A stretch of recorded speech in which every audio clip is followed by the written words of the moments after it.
Hello guys, ഇങ്ങനൊരു അനുഭവം എൻ്റെ ജീവിതത്തിൽ ആദ്യമായിട്ടാണ് ഉണ്ടാകുന്നുള്ളത്. ഇങ്ങനൊരു വീഡിയോ ഞാൻ ഫസ്റ്റ് ടൈമാണ് പോസ്റ്റ് ചെയ്യുന്നുള്ളത് തന്നെ.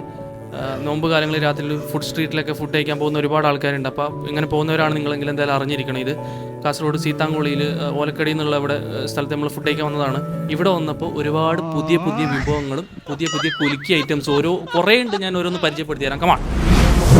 അതെ ഗൈസ്, നമ്മൾ സീതാങ്കുളിയിലുള്ള ഓൽക്കടി ഷോപ്പ് ഏകദേശം എല്ലാവർക്കും അറിയാം. അപ്പോൾ നോമ്പായതുകൊണ്ട് കുറച്ച് സ്പെഷ്യൽ ഐറ്റംസ് ഇവിടെ വന്നിട്ടുണ്ട്. നമുക്ക് നോക്കാം. അപ്പോൾ എന്തെല്ലാം ഐറ്റംസ് ഉണ്ട് നമുക്ക് ചോദിക്കാം. അച്ചാർ soda, more soda, grape soda, നെല്ലിക്ക കാന്താരി, ഓൽക്കടി സ്പെഷ്യൽ. അപ്പോൾ ഇനി കുലുക്കി ഐറ്റംസ് നോക്കാം നമുക്ക്. ഫ്രഷ് ആയിട്ട് വരുന്ന പച്ചമാങ്ങ, ഓറഞ്ച്, പൈനാപ്പിൾ, പിന്നെ ഫ്ലേവറിൽ green apple, passion fruit, chilli guava. ഇത് മാത്രമല്ല ഇനിയും കുറേ ഉണ്ട്. കുറച്ച് ഉപ്പിലിട്ട ഐറ്റംസ് കാണാം. ഇതെല്ലാം നമ്മൾ സ്പെഷ്യൽ ഐറ്റമാണ്. ഞിളിക്കുമ്പിളിയുണ്ട്, ആത്മാവുണ്ട്, 420, കാന്താരി, അതുപോലെ ആഹർ നമ്മൾ സ്പെഷ്യൽ ഐറ്റം. പിന്നെ ഹണിക്കുട്ടി ഉണ്ട്, പിന്നെ കുറച്ച് ഉപ്പിലിട്ട ഐറ്റംസ്.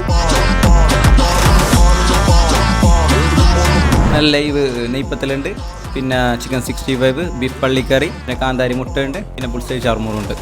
അപ്പോൾ ഇങ്ങനെ കുറച്ച് സ്പെഷ്യൽ ഐറ്റംസ് ഉണ്ട് ഇവിടെ. അപ്പോൾ ഈ നോമ്പിന് ഒരിക്കലെങ്കിലും നിങ്ങൾക്ക് പറഞ്ഞോ എല്ലാ ഐറ്റംസ് ടേസ്റ്റ് ആക്കണം. പക്ഷേ ഉള്ളിൽ സിറ്റിംഗ് ഇല്ല, എല്ലാ ഐറ്റംസും പുറത്തേക്ക് എത്തിച്ചേരും. നോമ്പിന് മാത്രമല്ല, നോമ്പ് കഴിഞ്ഞെങ്കിലും ഓൽക്കടിയുടെ തന്നെ ഉണ്ട്. ഉച്ചയ്ക്ക് 1 മണി മുതൽ രാത്രി വരെ ഓപ്പൺ ഉണ്ടാവും. അപ്പോൾ ഓൽക്കടിന്റെ ലൊക്കേഷൻ വരുന്നുള്ളത് സീതാങ്കുളി ജുമാ മസ്ജിദിന്റെ നേരെ ഓപ്പോസിറ്റ്.